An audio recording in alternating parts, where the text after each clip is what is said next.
Entre 1914 et 1918, les soldats français, allemands et bien d'autres de toutes les nationalités se battent dans la boue et le froid. Cette guerre des tranchées absurde fera des millions de morts. Les causes de la guerre. Les Français qui ont perdu les territoires d'Alsace et de Lorraine lors de la guerre de 1870 contre les Allemands ont un désir de vengeance. De nombreux peuples européens cherchent à agrandir leur territoire en Europe et dans les colonies pour agrandir leur puissance. Les peuples européens ont conclu de nombreuses alliances pour se protéger les uns les autres en cas de conflit. Comment a débuté la Première Guerre mondiale ? Le 28 juin 1914, un attentat entraîne une crise majeure en Europe. L'archiduc François-Ferdinand de Habsbourg, héritier de la couronne de l'Empire austro-hongrois, est assassiné à Sarajevo par un étudiant de Serbe de Bosnie. Cela donne ainsi une bonne excuse à l'Empire austro-hongrois pour attaquer la Serbie. Deux coalitions au début de la Première Guerre mondiale. La Triple Entente qui regroupe le Royaume-Uni, la France et l'Empire russe, soutenue par les États-Unis, le Japon, le Portugal, la Belgique, l'Italie, la Roumanie, la Grèce et le Brésil, etc. Contre la Triple Alliance qui réunit l'Empire allemand et l'Austro-Hongrois. La Triple Alliance qui a le soutien de l'Empire ottoman et de la Bulgarie. Le 3 août 1914, l'Allemagne déclare la guerre à la France.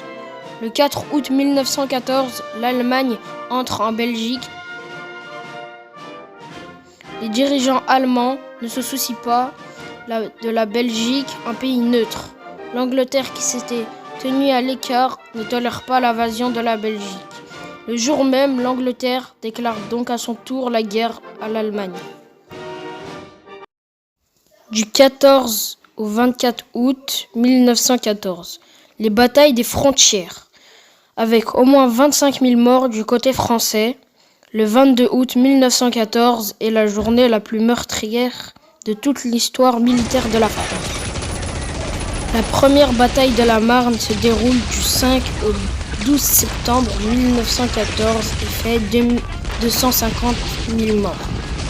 Les Dardanelles se déroulent de février 1915 à janvier 1916 et fait 250 000 morts. La bataille de Verdun se déroule du 21 février jusqu'à juin 1916 et fait 700 000 morts. La bataille de la Somme se déroule du 1er juillet au 18 novembre 1916 et fait 1,2 million de morts. La bataille du chemin des Dames se déroule du 16 avril au 9 mai 1917 et fait 180 000 morts français.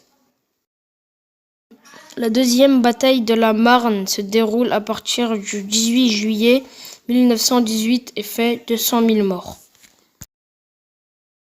La guerre de position. Qui sont les poilus et leurs conditions de vie ?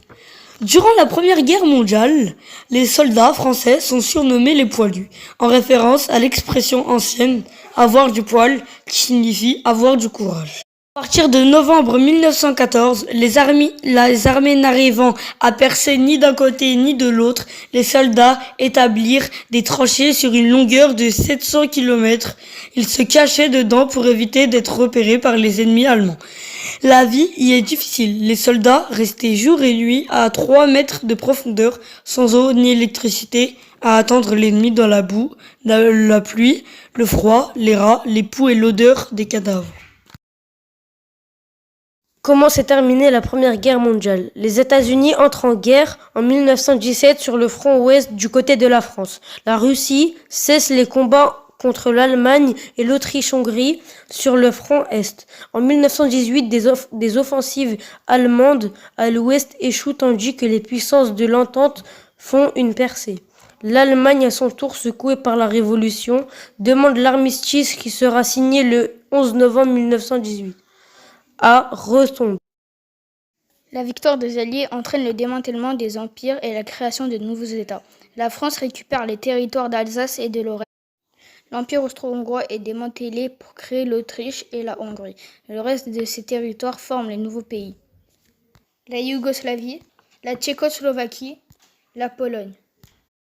L'Empire ottoman est morcelé, coupé et perd de nombreux territoires. La Turquie verra le jour en 1923. L'Empire allemand laisse place à une république amputée de plusieurs territoires comme l'Alsace, Lorraine et le couloir de Danzig cédé à la Pologne. L'Empire russe, devenu également une république, a été contraint d'abandonner certains territoires. Réclamer leur indépendance, comme la Finlande, la Biélorussie, l'Ukraine, la Lituanie, la Lettonie et l'Estonie.